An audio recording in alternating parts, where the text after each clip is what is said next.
So you're saying that to this day that you guys are still estranged? Is it by like your choice or? Nah. I reached out. I just seen him recently at a funeral. And he came and he showed love, and I haven't seen him in like 20 years, bro. Before that, so it was a little weird. Yeah. And I you know what it is. I found myself reaching out to him, so he helped me with a case. He stepped up to the plate. I had shot somebody when I was 17 years old. I caught a YO. I shot somebody 4 inches from the heart, and I was going to do time and all that. I was on the run. I went out to Ohio on the run with my peoples. You didn't have to kill army teams from Ohio. You know what I mean? So I went out there. I was out there for 2 months. He said he's going to get a lawyer for me. He wanted to step up to the plate, get me a paid lawyer, told me to turn myself in, talk to because they were harassing my mom going by the house, leaving their card, it's going to be big bad for him, tell them to get in contact with us, whatever. They were harassing. I want the harassment to stop. I knew that I can't run, but for so long, I mean, where I was, they probably wouldn't find me for a while, you know what I mean? Because who expects me to be in Ohio in a small town of 25,000 capacity, little town. But see, over there, it was crazy. It was crazy over there too, because I ended up, I think it's crazy how this thing works. So my uncle brought us to Staten Island to have a better life, right? From Uptown. Staten Island, he bought his house, but it was, it was in the hood still. It was like on the side block of the hood, 1 block away from the project, Stapleton. But he didn't know. My family's coming from Uptown in the Bronx, Staten Island seems like, it seems like a beautiful thing, right? So I get over there and I get into all kinds, it's the hood, man. It's Staten Island, it's the slums, man. It's like, and, people throughout the 5 boroughs, sometimes they like to, shit on Staten Island or act like shit's sweet out here. But the dudes that like been to Brooklyn House and time on the island, Rikers, they know that Staten Island, Mm-hmm. They get busy, that's known. It's a known thing for like street cats, jail cats.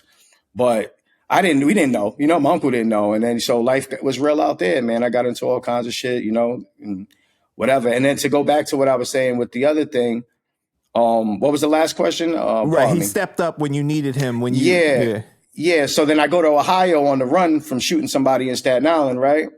In front of my building. And then boom, I get shot. Whole different beef in Ohio while I'm on the run. This is what I'm trying to tell you. I'm thinking I'm going over there for refuge, and I get shot, some other, wild, gang stuff that was going on over there, involving some, it's crazy. So yeah, so I got shot while I was on the run, and he stepped up, he paid for the lawyer, and that was I appreciate that. That was something he stepped up and did, and then I did my time, and that's that. So after that, we would talk a little bit, hit him up.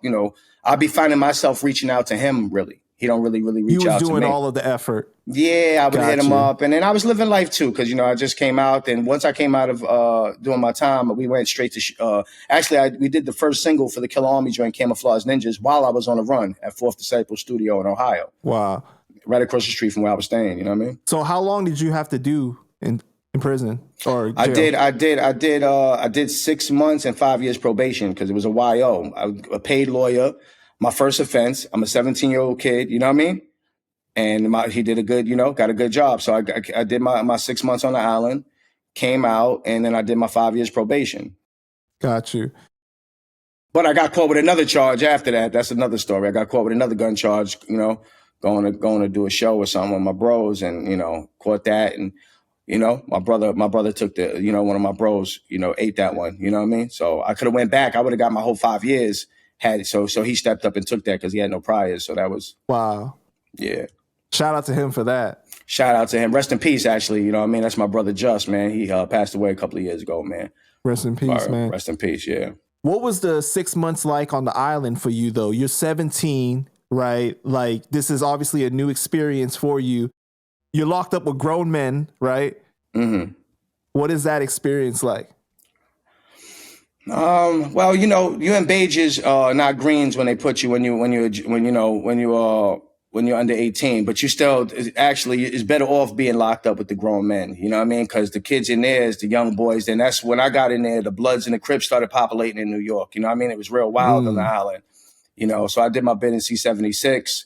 While I was going, while I was before, trial, before I got sentenced, I was in C-74. You know what I mean? And that shit was wild. I mean, it was just wild, man. The young boys were the wildest, you know what I mean? A lot of face cutting going on at the time. A lot of, you know, it was, you know, got into I got my respect pretty early in the game, you know what I mean? And I was locked up with there was some guards in the house, you know what I mean? And you know, they heard me talking on the phone building, and they was like, yo, you know, heard me saying, yo, you know, I got to speak to my old Earth. And, you know, you know, they knew what that referenced. And so he pulled me aside, you know, so I kind of like met some brothers in there. There was a lot of Muslim brothers in there. They had the Nietas, the Latin Kings at the time in there, and the Bloods, you know, and the Crips just popular. I actually wanted to think the guy who brought the Crips over here or something was in there. Some young boy, he was shot. He got hit up too. And he was like really the only Crip in there. So I think he was responsible because there was no Crips yet. It was like Bloods who came first. And then I was like, yo, it's like, look, you know, he was the first Crip anybody really met when I was doing my bid. And then all of a sudden Crips started coming out to New York after that. So I kind of like attribute him to that. You know what I mean? And I was, see, when you locked up, right, when you under 18 and you go to Rikers, you got to go to school. So I got my GED when I was in there too. And also Lord Tariq, his uncle was my counselor. You know, wow. Uptown baby. Yeah, he was like, because he said, what you do? I said, you know, I do music. You know what I mean? I rap and all that. He was like, told him my people, you know, who my fam was. And he was like, oh, word. But at this time, you got to understand, I didn't make no history yet. So it's just a young kid talking shit to him. You know what I mean? But I'm pretty sure, you know what I mean, if he, afterwards, he seen, you know, all the stuff that went on. He was like, oh, man. I even told the kids I was locked up with, I said, next time y'all see me, because we was in the day room watching, you know, music videos and shit. And I said, next time y'all see me, I'm going to be on the big screen. And one of the guys, one of the Muslim brothers from Queens that got out, he came to Stapleton like 2 years later. And he seen me and he's like, yo, because at that time, my attribute was Sun God. So he was like, oh, Sun God, what up? Oh, show, you ain't lying, God. I never seen nobody tell me they're going to be on TV. And then a year later, I see you on TV. Oh, that's crazy, you know? So that was, just imagine being that guy that somebody told you. You spoke it into existence. I spoke it right into existence, bro. That's crazy, man. Crazy. So, yeah.